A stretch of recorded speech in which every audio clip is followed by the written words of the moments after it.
Yeah, it was a dream job to get the role at Hasbro, and an even bigger dream to work on Action Man brand, particularly as a child. When I was 5, I had such fond memories of playing with Action Man as a kid.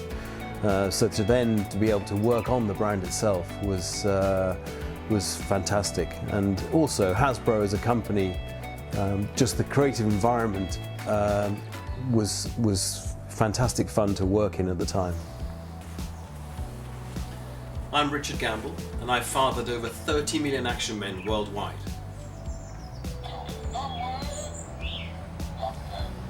So I must have approximately 500 figures in total. Some that I got when I was working at Hasbro, obviously the toys mainly that I worked on. But since then I've added to the collection.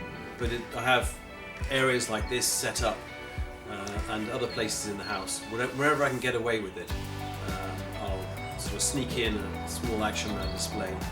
My daughters are slightly worried, and my wife is as well, I'd say. But when it comes to toy collecting, it will have a value and has a value. So my wife was very concerned at one point, but shortly after I'd sold a figure for a reasonable sum of money, she was slightly more convinced and was not so disturbed or worried.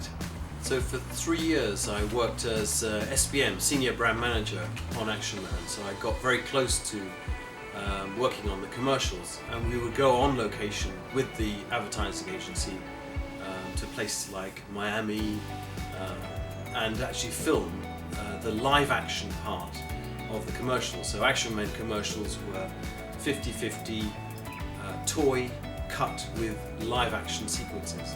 For example, Photo Mission jumping from a building, or the mountain bike extreme jumping off a ridge.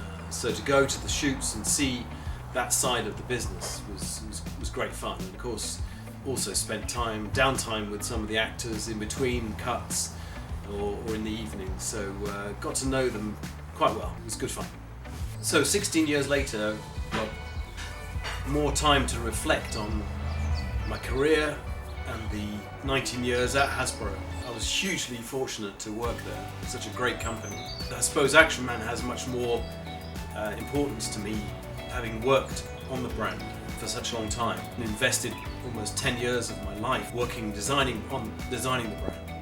The collection I have is mainly in boxes, pristine boxes, just to preserve that integrity.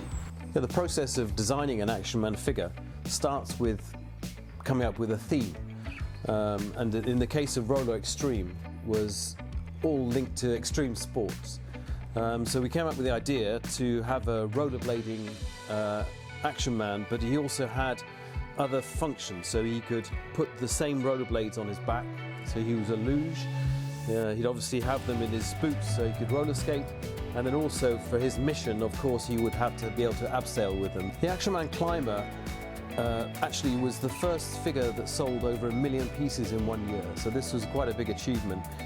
But it was also the launch of the new body, which was a new articulated figure. And so obviously Action Man had some team members, but his companions used to be, a lot of them were animal based. So we came up with this idea to have an Alsatian dog called Raid.